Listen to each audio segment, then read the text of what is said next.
So we had a very busy week and a very busy month. We're going to talk about 3 economic indicators and what they mean. So the first one is CPI that came out on January 13th. It came back at 2.7%. I don't really trust that number, but we're going to talk about that in a minute.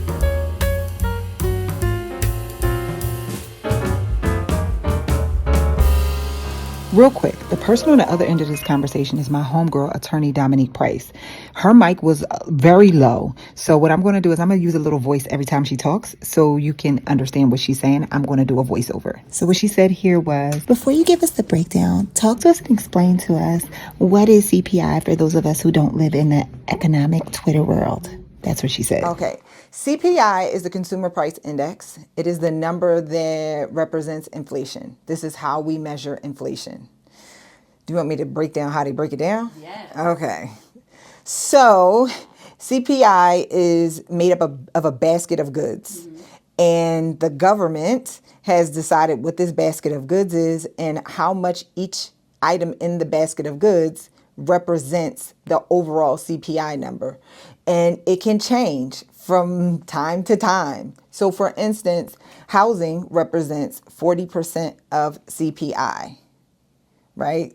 And so at the heart of it, the government is using this formula to try to best represent CPI based on what the average American actually spends on what thing. It's kind of semi-made up.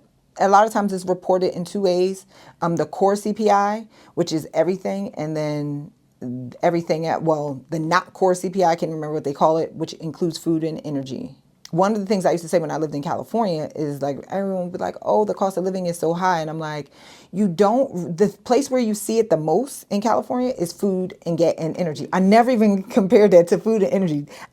Food and gas. Those are the 2 things places that you feel it the most. And you can, if you want, you can live in a certain place that it doesn't affect you with the housing. You live in California, you know. It will blow my mind. One of the things that I appreciate about living in Georgia is like you go out to dinner, like when we went out the other night, people had hookah, bottles, all this stuff, and it was $88 per person. In California, if you was in Hollywood, how much would that have? Minimum $200 at least. Minimum. And that's with one cocktail. Me and JD, this was the biggest thing that I noticed here. Me and JD, when we would go to like get fast casual dinner from like Urban Place, you remember that place, Urban Place? I miss Urban Place. They went out a bit. Let me focus. No, they didn't. Okay, we'll talk about that later. Okay. We used to go to Urban Place all the time, and it was easy $50. Now I can get fast casual food here for $20. I used to go to Whole Foods, and we would easily spend $50 on the hot area. Now 20 easy. 30 is a bad day. That was one of the things that I really appreciated the most. That's the basket of goods. And so it came out at 2.7 year over year. Now, to put things into perspective, when the Fed was raising rates, their stance was we're trying to get inflation down to 2%. That is healthy in their eyes. That is healthy. We haven't been able to fully get it down to 2.2%. 2.7 is kind of where it's been at. But when it was higher, it was way higher, like 6-7%. I think one time it was 8%. Correct me if I'm wrong. So they needed to get it down to 2.2%. I don't necessarily know how much I trust this number just because of the way that the basket of goods is comprised. And it really doesn't mean anything to me other than the way the markets react to it, to me. Because at the end of the day, I can look at my pockets. I can look at what's being spent and you can feel it. The reason that they break out food and energy and give 2 different numbers is because food and energy are very volatile. And so that core number minus food and energy kind of gives us a good sense of what is really happening. Especially with AI right now, energy numbers are all over the place. And on top of gas, right? Oil. It's going to really be jumping in the next couple of months when we start feeling the effects of Venezuela, Greenland, all the things. Jumping in both directions. But you don't see it going down with this new influx of oil that they've procured from Venezuela? They're going to try to say that, but like, does it ever? Like, does it ever, like, perfect example, housing during COVID, home prices went up 50%. 50%. So because housing makes up 35% of the bucket, that is where the inflation came in. So this is why when they're trying to control inflation, they target rates, because you get most bang for your buck in terms of controlling inflation with controlling rates. Because housing makes up 35%. And so, okay, the median home price went up 50%.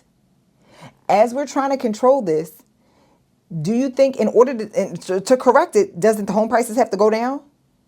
Guess what they're not doing? Going down. So the way that the market responds, like, it's difficult, especially with these big things like food and energy, housing, like things that are staples, that are not luxuries. It's difficult for the prices to come back. Like, what is that saying? Oh, housing prices are dropping. Okay, housing prices are dropping. That may have influenced the inflation, tamed the inflation, but also it's going to say we were in a bubble. The bubble burst. The roof is on fire. So you got to be really, really careful. This is why Donald Trump argues with Jerome Powell so much, because you can't go back. That's interesting. You can't go back. You can't go back, because if you go back on some of these things, okay, inflation is up. Let's pull it back. You can't do deflation. Deflation means we're in a recession. But then how do you look at it from the perspective, because I did a little recon, the highest inflation has ever got was during the 1920s. Clearly we know it was a complete Great Depression. But it rose to about 23%. Oh my God. Right. And on average, when it is even at its high peaks, it's never gone like above like 9 point something. So if we've seen it previously have a tremendous drop like we did after the Great Depression, it technically can go down. But what does that look like in today's society? So inflation can go down, but not deflation. Thank you for that clarification. Yes. So you got to understand how it's reported, right? It's basically saying how much did the price of things of the previous term go up. So we are comfortable with 2%. That means things went up 2%. So if it goes from 20% to 2%, that's not deflation. But if you want to correct, like, all right, we went up 50% during 18 months. We got to correct this. In order to truly correct it, you have to have deflation. It's got to go back down. Deflation is a problem. The best we can hope for is, and this is what this term that they was throwing around, is this idea of a soft landing, right? In order to correct this, there would have needed to be deflation, which then leads to a recession or a depression. Okay? Deflation will lead to a recession or depression. So in order to calm these home prices down, we call it a soft landing. That's what they was trying to do. We need a soft landing, because in today's economy, because we live in this geopolitical economy, right? It's not capitalism, it's geopolitical economy. Recessions or depressions are illegal. Because if a recession or depression happens on your watch, guess what? Everyone hates you. But it's natural. So the only thing that we can do, and this has become a political trend or a policy trend, the only thing that is an option for us is to have these soft landings, which is going to be a problem at some point. What happens when we do have a recession or depression? Again, they're natural cycles. Now, whoever's in charge is the devil. Oh my God, we had a recession. No, they happen.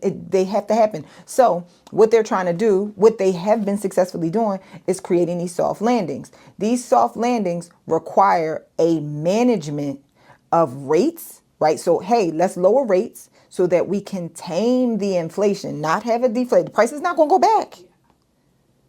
We need to have a deflation. We have to tame it. Okay, so now instead of going up 20%, we can only go up 2%. Okay? Because we can't have it go back. Because if we have it go back, everybody, I don't know, it's the worst thing in the world. Do you know the main 3 times there has been an actual like deceleration? At main 3 times there's been a deceleration. 2008.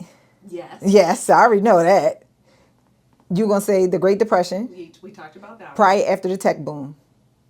Nope. What was the other time? World War One. World War One. Mm-hmm. So thinking about where we are from a global perspective in all of these conflicts popping up, could this be by design so they have a period of deceleration? Yes, it's all by design. But what'll happen during that period of deceleration, there'll be so much stuff going on, you won't feel it. And so when I hear Elon Musk say stuff like, we're going to have universal high income, that to me is like, that must have been a plan that you came up with at the table. When they was at let's just have a universal, by the time everything starts crashing, we'll just have universal high income. And this is, I'll put the neural chip in your brain and you won't even care. And I'll control your brain. You won't care about money. And we're going to put you on an island every 6 months. And socialism and communism or just mask it as how you going to have your universal high income and that not be communism. What are you talking about? And nobody's coming out and being like he's a communist. But that's a whole nother conversation for a whole nother day. Let's stay on task. I'm not saying whether communism is bad or good, but let's call a spade a spade. That's what it is. What it is. Sounds like what they tried to do in Cuba. History repeats itself. There you go. Okay. So what I think is they know that it's going to have to happen, but they're putting things in place to change the New World Order. For instance, the banking system where we borrow into an infinity is going, we can't do it anymore. So, hey, guess what? Now our economy is not going to be relied on the banking system anymore. We're going to replace it. We're going to be able to control it with crypto. That's what they're putting in place right now. Hey, y'all don't like the banking system. Y'all don't like the US dollar. Okay, crypto. They're trying to devalue the US dollar. Sure. So the powers that be have to come in place and say, sure, go ahead. By the time y'all get done, everything's going to be in crypto. Which brings me to my next point. I'm actually going to skip because the 3 things that we were going to talk about was CPI, housing numbers, and GDP, which we did not talk about offline. Yeah. So be prepared for your mind to be blown, okay? GDP is supposed to come out on January 29th. They just moved it to February 20th. And the reason that they moved it is because we had the government shutdown. We are literally the wealthiest country in the world and the most powerful government entities. Y'all couldn't figure out how to pull a couple all-nighters. Y'all just pull all-nighters to go and get homeboy down in Venezuela. And y'all can't pull all-nighters. So they changed it. Okay. GDP, for those who don't know, GDP is the gross domestic product. This is the number that measures the size of an economy. The technical definition, this is probably one of the, on paper, most important numbers to look at.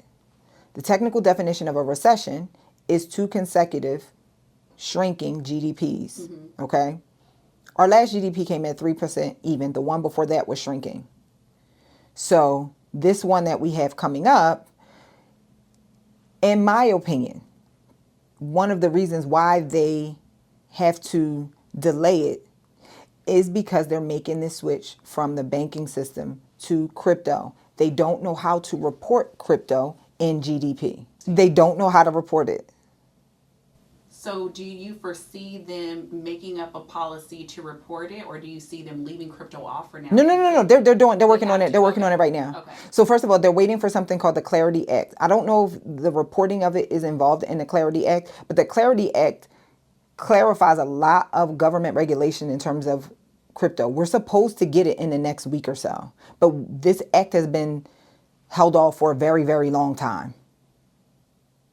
But let me be very clear. I say the reason that we're holding off on GDP reporting is because of crypto. No, they blamed it on the shutdown. They're blaming it on the shutdown. I believe is because right now they are making transition and a lot of our GDP is dependent on understanding how to incorporate crypto in all of this. They don't know how to do it. They need another month. Do you foresee them actually coming out with it in the next month? They're going to come out. They have to report it on February 20th, but it doesn't matter. I don't believe the number anyway. I don't believe the number anyway. impact is this going to have? What the GDP number? Yeah. Even though we don't believe the number, What impact is going to have is there's always going to be like an overt effect, which is the stock market, the bond market, and to a degree, some private equity, and to a degree, hard assets like gold and silver. So at the end of the day, we are at war. Cold War, real war, Cold War, all the things. And our enemies have tried to hit us financially. And it doesn't matter because the crazy thing about financial markets and the way that our financial markets is set up is it's kind of like the chicken and the egg thing. Like, hey, what GDP comes out is going to affect this, and then that affects GDP, and then da-da-da-da-da-da-da-da. And I'd like to think about if I was a leader of a free country, right? I'm gonna be honest. Maybe y'all should never vote for me because I'm gonna tell y'all right now, or maybe y'all should. Maybe y'all might like this, right? If I'm a leader of a free country, at the end of the day, I think about it like Saul. I mean, not Saul. Whew.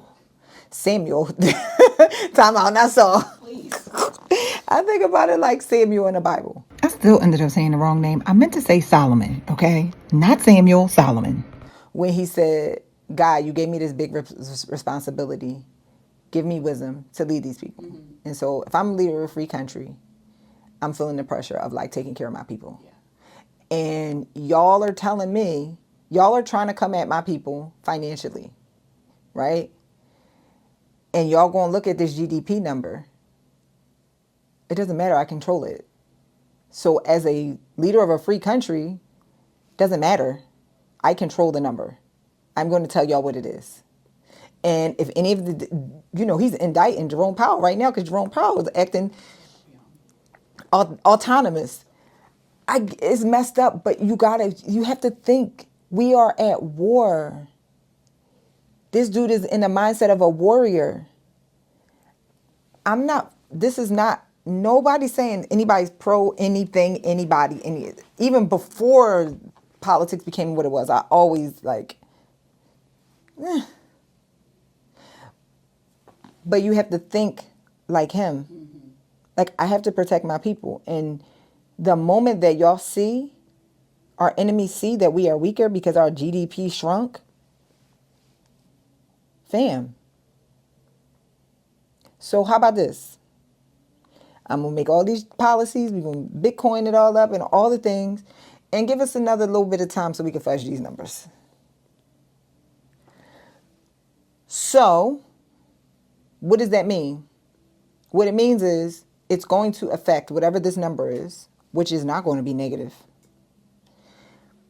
It's going to affect the markets, period, point blank. But at the same time, as an investor, you have to really semi-ignore it and understand that it's designed to stabilize our markets. And you got to semi-ignore it.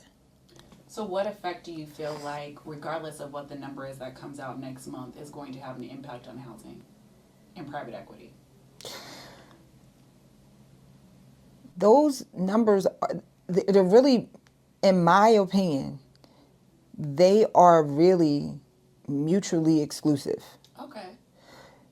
Because we have a problem no matter what. We got a couple problems with housing.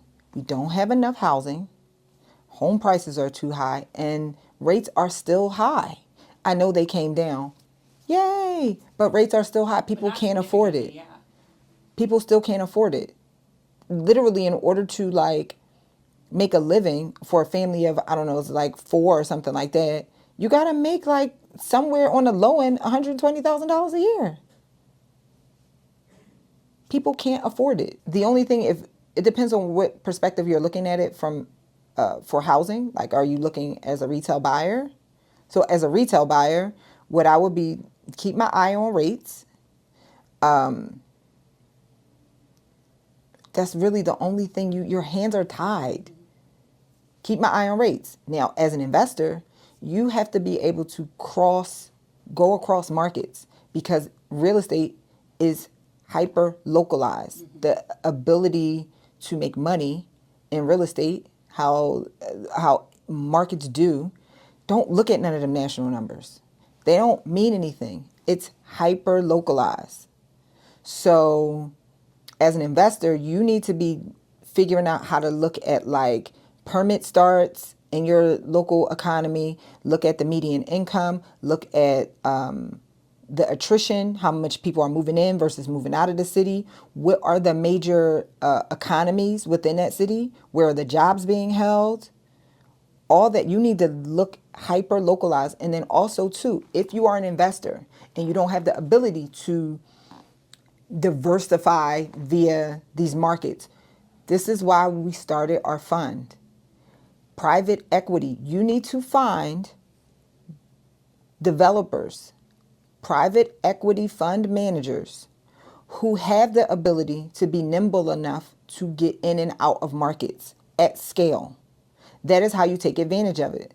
The other option is you can go for REITs. The problem with REITs are, for the most part, now, I don't look at like hyper local REITs or anything like that, but a lot of the big name REITs, they're national. So the returns are going to be relatively boring. You're not going to be able to take advantage of these price swings. And the only time you're going to, for as of right now, have a huge swing is if it's a bubble burst, and that huge swing is being a negative direction. Because it's not about to go on the other. It's not about to go like, oh, real estate all of a sudden prices are going up. If prices going up, we are screwed. No matter who Donald Trump puts in office, they are not going to allow prices to go up without pulling back on rates. Like, not home prices. Mm-hmm. That's exactly what Donald Trump is trying to do, is lower home prices.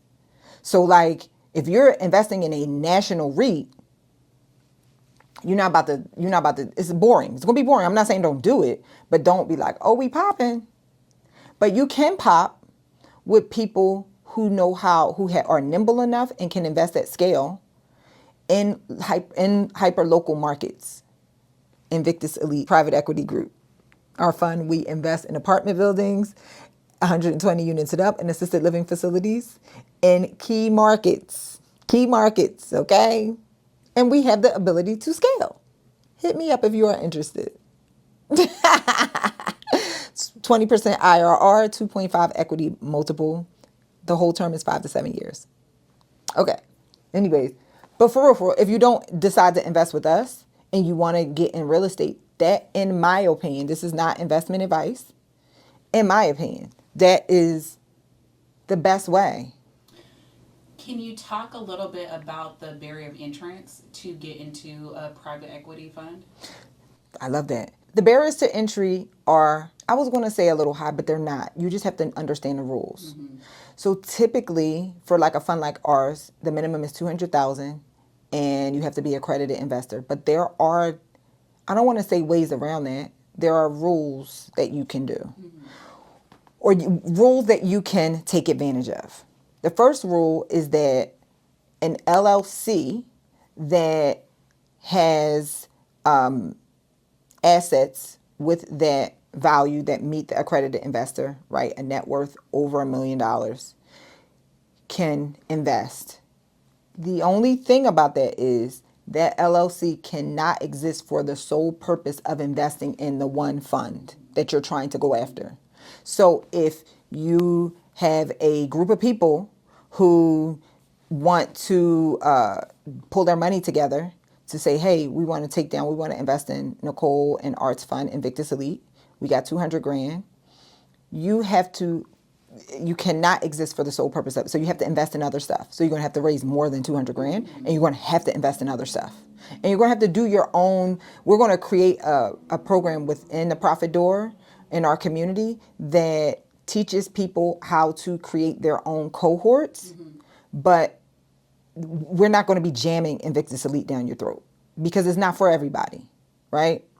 So you can do that, right? If you do it and you only invest in one thing, the SEC has something called the pass-through law or something like that, where they will still come and get you. Okay? They will come get you. So you have to invest in other things. So it would be great if it's like 10 people got $50,000 each, $100,000 each, and like we're going to create this entity. It could be an LLC. It could be something called a fund of funds. It could be a number of things. Talk to your securities attorney, right? Dom. She can take care of you, or at least pass you off to the person that can. I'll put her information down below. I'll flash you her beautiful face right here. Dominique Price. She can help you at least do that. The other thing you can do is if you have your securities license, the Series 65 will fulfill the requirement of being accredited, because what the government wants to do with this accreditation rule is it wants to make sure that you are sophisticated enough to understand how to invest in private equity or understand how to invest in certain types of assets. So they basically say, hey, if you have a net worth of $1 million or more, excluding your home that you live in, and or make $250,000 as an individual person for the last 3 years and has a reasonable expectation that you're going to make it the next year, you are sophisticated enough. Or if you have a securities license, the easiest one to get is your Series 65. So you still have to meet the $200,000 minimum for our fund, but you will then be an accredited investor by having your securities license. That's interesting. Yeah. Then there's literally no excuse for barrier of entry. There's no excuse for barrier of entry, but also you need to educate yourself, and this is why the profit door exists. Because I think what happened in the case of all these people that's getting labeled scammers is they take advantage of people's ignorance. And hey, you might qualify, but you don't really fully understand what you're doing. You don't understand how to diversify, or that diversification is important, right? Like, I don't want your last. I just don't. You need to diversify, right? You need to put your money in some more safe things. Talk to your financial advisor about that, if your financial advisor is educated enough to be able to do it.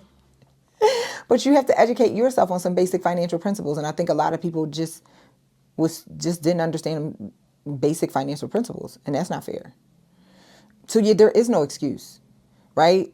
Donald Trump recently made a rule that you can invest in private equity in your retirement without going through a self-directed IRA. Like, that changes the game, because now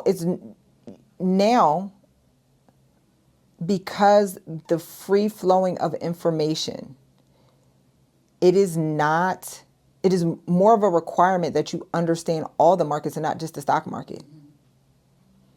Because the wealthy are playing super unfair. Oh, y'all think y'all got it down with the stock market? See, everybody's trading now. They're day traders now. Everybody is day trading now. Oh, y'all want to do that? Okay. The other thing is capitalism, the invisible hand in capitalism. I think what the elite and the super wealthy and these big companies have realized is, I don't want to risk my finances to this invisible hand. It is too unpredictable. So we need to create other things. I just did an Instagram video. We're going to cut out, I'm going to say this last thing. I just did an Instagram video that said, where I was saying how stock market is holding steady and people really don't know what's up and what's down right now. And things look down in your pockets, but the stock market is holding steady. What's happening right now is something called risk on hedge, where people are still investing in the stock market, and they're taking this known risk because there's so much uncertainty and hedging it against other assets, hedging it against hard assets, gold, silver, other assets like Bitcoin. And so if you just look at the stock market, you don't realize what they're hedging it against, and you just look, oh, everything's safe. You are playing yourself. And what the wealthy are doing is they are hedging it against private equity. I'm going to leave this as the last little piece of note. Why is private equity so fancy? Because you can do insider trading. It is totally legal to do insider trading with private equity. That's one of the many benefits of it. You can't do anything illegal. You still can't be fraud, right? For all the people that's like, "Ooh, I want to do fraud." You can't do fraud, but insider trading is legal. So like, dang, I think I'm a super, super wealthy person. I'm getting beat up out here because you have this, you're really kind of gambling in the stock market. You got this invisible hand, right? I'm getting beat up. Okay, what can I control? Private equity. Oh, I can't trade on this insider information. They sent Martha Stewart's behind right to jail, right in front of your eyes. They know he'd do it to you too. You do it to the nice little sweet Susie Homemaker white lady. They do it to you too. White man, black woman. What can we do? Oh, I can insider trade over here. So we're going to be on the lookout for GDP next month. We didn't even talk about the housing numbers. We'll talk about that later. And there's that. Okay, if you are interested in learning more, join my 7 Hidden Wealth Keys webinar where I give you mad game on how this stuff works and how you can educate yourself. I am not here to give you information or I'm not here to give you advice, but I am here to teach you how to think for yourself, how to read between the lines. You cannot survive in this new economy, whatever this new economy is, you cannot survive without thinking for yourself. Otherwise, you're going to be an NPC. Because I always say it's 3 types of people in the world: a GP, LPs, and NPCs. And if you don't know what an NPC is, go look it up. And I don't want that for your life. You just spent 30 minutes with me. I need you not to be an NPC, okay? 7 Hidden Wealth Keys, the link down below. See you soon.